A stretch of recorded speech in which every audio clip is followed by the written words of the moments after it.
Pendekatan makam dan hal, tahapan ruhani menuju karunia ilahi. Syekh Abdul Qadir Al-Jailani dalam Futuh Al-Ghaib menjelaskan bahwa perjalanan ruhani seorang salik menuju karunia ilahi seperti rezeki batin dan karomah harus melewati dua pendekatan utama, makam dan hal. Makam adalah posisi ruhani yang dicapai dengan usaha terus-menerus dan istiqomah. Sementara hal adalah kondisi spiritual yang datang secara tiba-tiba sebagai karunia Allah. Seorang salik tidak bisa meloncat dari satu makam ke makam berikutnya tanpa melewati proses panjang berupa mujahadah, ibadah yang ikhlas, sabar, dan istiqomah. Makam seperti taubat, sabar, zuhud, tawakal, dan ridha adalah tingkatan-tingkatan spiritual yang menandai kedewasaan ruhani seorang hamba. Di setiap makam itu, Allah menguji keteguhan hati dan keikhlasan niat. Dan bila lulus dari ujian itu, datanglah hal sebagai limpahan rahmat yang seringkali hadir dalam bentuk rezeki batiniah atau karomah. Syekh Abdul Qadir berkata, makam adalah taman tempat engkau menanam, hal adalah bunga yang tiba-tiba bermekaran dari tanah hatimu. Jangan kejar bunga sebelum kau tanam benih dengan sabar.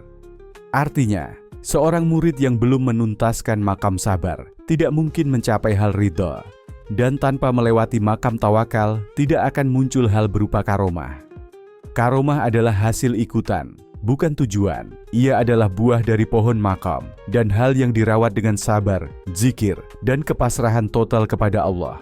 Firman Allah dalam surah Al-Ankabut ayat 69, dan orang-orang yang bersungguh-sungguh mujahadah di jalan kami, pasti akan kami tunjukkan kepada mereka jalan-jalan kami, dan sesungguhnya Allah benar-benar beserta orang-orang yang berbuat baik.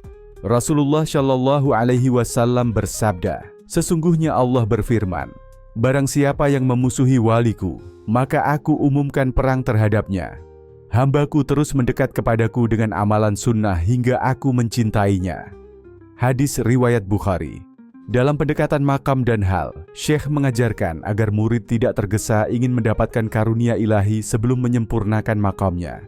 Siapa yang menanam dengan ikhlas akan dipenuhi taman hal, dan siapa yang setia dalam makamnya akan disingkap hijab antara dirinya dan Allah.